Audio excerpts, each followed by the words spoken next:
आप सभी को और विश्व भर में फैले भगवान बुद्ध के अनुयायियों को बुद्ध पूर्णिमा की बैसाख उत्सव की बहुत बहुत शुभकामनाएं।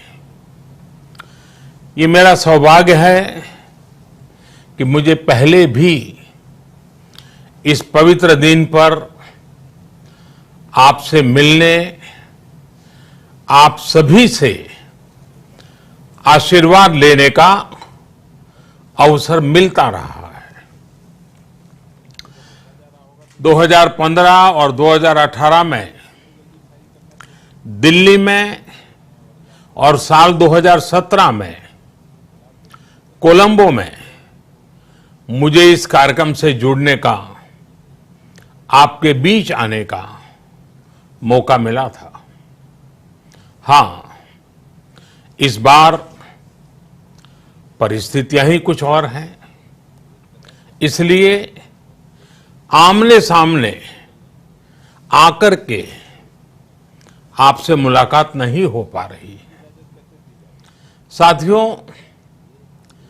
भगवान बुद्ध का वचन है, मनोपुब्बम गमा धम्मा, मनोसेट्टा मनोमया, यानी धम्म मन से ही होता है, मन ही प्रधान है, सारी प्रवृत्तियों का अगुवा है। इसलिए आपका और मेरा मन का जो जुड़ाव है, उसके कारण सशरीर उपस्थिति की कभी उतनी महसूस नहीं होती। आपके बीच आना बहुत खुशी की बात होती, लेकिन अभी हालात हमें वो परमिट नहीं करते हैं और इसलिए दूर से ही टेक्नोलॉजी के माध्यम से आपने मुझे अपनी बात रखने का अवसर दिया। इससे बढ़कर के संतोष और क्या हो सकता है। साथियों, लॉकडाउन की इस विकट परिस्थितियों में भी वर्चुअल बैसाख बुद्ध पूर्णिमा दिवस समारोह, इसके इस आयोजन के लिए अंतर्राष्ट्रीय बौद्ध संघ प्रशंसा के पात्र है। आपके इस अभिनव प्रयास के कारण ही इस आयोजन में विश्व भर के लाखों अनुयायी एक दूसरे के साथ जुड़ रहे हैं। लुम्बिनी, बोधगया, सारनाथ और कुशीनगर के अलावा श्रीलंका के श्री अनुराधापुर स्तूप और वासुदेवा मंदिर में हो रहे समारोहों का इस तरह एकीकरण कितनी अद्भुत कल्पना है, कितना सुंदर दृश्य है। हर जगह हो रहे पूजा कार्यक्रमों का ऑनलाइन प्रसारण होना अपने आप में अद्भुत अनुभव है। आपने इस समारोह को कोरोना वैश्विक महामारी से मुकाबला कर रहे पूरी दुनिया के हेल्थ वर्कर्स और दूसरे सेवा कर्मियों के लिए प्रार्थना सप्ताह के रूप में मनाने का संकल्प लिया है। करुणा से भरी आपकी इस पहल के लिए मैं आपकी सराहना करता हूं। मुझे पूरा विश्वास है कि ऐसे ही संगठित प्रयासों से हम मानवता को इस मुश्किल चुनौती से बाहर निकाल पाएंगे, लोगों की परेशानियों को कम कर पाएंगे। साथियों, प्रत्येक जीवन की मुश्किल को दूर करने के संदेश और संकल्प ने भारत की सभ्यता को, संस्कृति को हमेशा दिशा दिखाई है। भगवान बुद्ध ने भारत की संस्कृति और इस महान परंपरा को बहुत समृद्ध किया है। वो अपना दीपक स्वयं बने और अपनी जीवन यात्रा में दूसरों के जीवन को भी प्रकाशित करते रहे। और इसलिए बुद्ध किसी एक परिस्थिति तक सीमित नहीं है, किसी एक प्रसंग तक सीमित नहीं है। सिद्धार्थ के जन्म, सिद्धार्थ के गौतम होने से पहले और उसके बाद इतनी शताब्दियों में समय का चक्र अनेक स्थितियों, परिस्थितियों को समेटते हुए निरंतर चल रहा है। समय बदला, स्थिति बदली, समाज की व्यवस्थाएं बदली, लेकिन भगवान बुद्ध का संदेश हमारे जीवन में निरंतर प्रवाहमान रहा है। ये सिर्फ इसलिए संभव हो पाया है क्योंकि बुद्ध सिर्फ एक नाम नहीं है, बल्कि एक पवित्र विचार भी है। एक ऐसा विचार जो प्रत्येक मानव के हृदय में धड़कता है, मानवता का मार्गदर्शन करता है। बुद्ध त्याग और तपस्या की सीमा है। बुद्ध सेवा और समर्पण का पर्याय है। बुद्ध मजबूत इच्छा शक्ति से सामाजिक परिवर्तन की पराकाष्ठा है। बुद्ध वो है जो स्वयं को तपाकर, स्वयं को खपाकर, खुद को न्योछावर करके पूरी दुनिया में आनंद फैलाने के लिए समर्पित है। और हम सभी का सौभाग्य देखिए, इस समय हम अपने आसपास ऐसे अनेकों लोगों को देख रहे हैं जो दूसरों की सेवा के लिए, किसी मरीज के इलाज के लिए, किसी गरीब को भोजन कराने के लिए, किसी अस्पताल में सफाई के लिए, किसी सड़क पर कानून व्यवस्था बनाए रखने के लिए चौबीसों घंटे काम कर रहे हैं।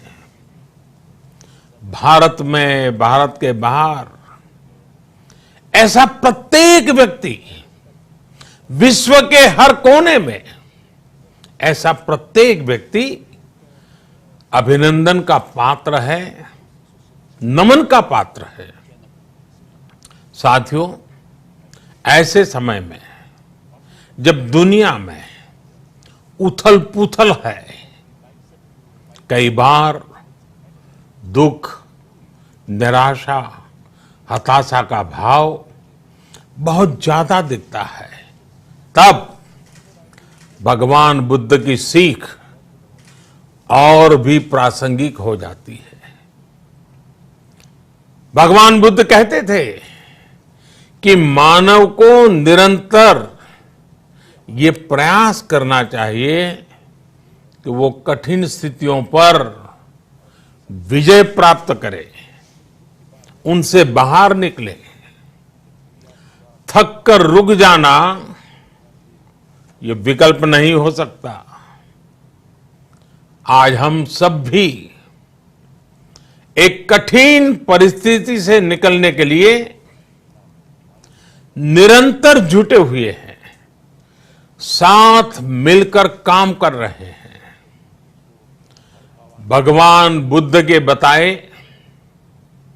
4 सत्य, यानी दया, करुणा, सुख दुख के प्रति समभाव और जो जैसा है उसको उसी रूप में स्वीकारना, ये सत्य निरंतर भारत भूमि की प्रेरणा बने हुए है।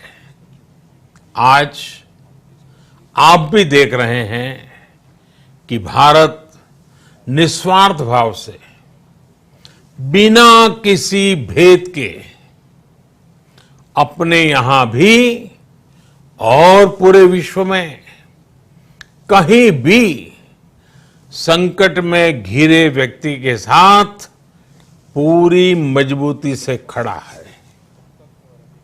लाभ हानि, समर्थ असमर्थ से अलग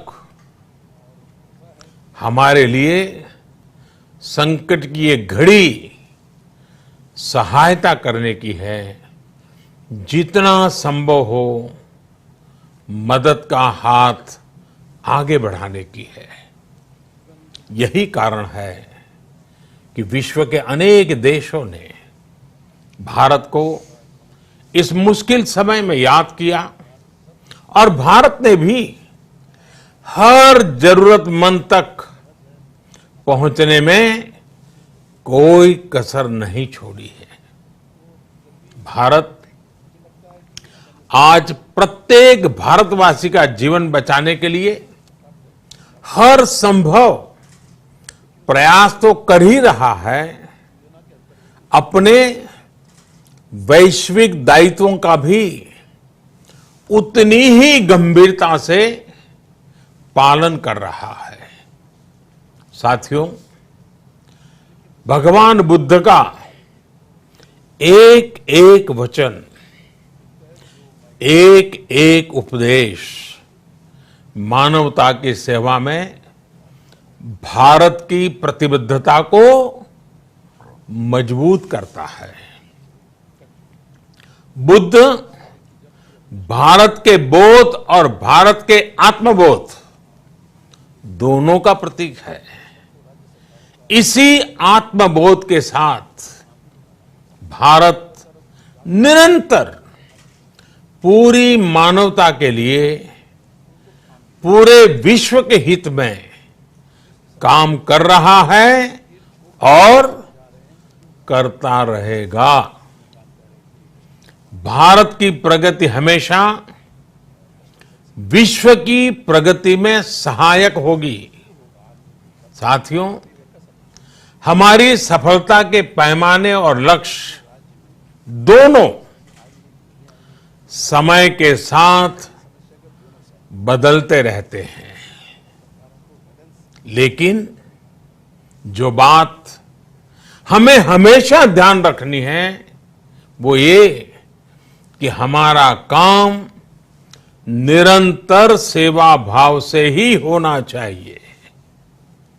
जब दूसरे के लिए करुणा हो, संवेदना हो और सेवा का भाव हो, तो ये भावनाएं हमें इतना मजबूत कर देती हैं कि बड़ी से बड़ी चुनौती से आप पार पा सकते हैं।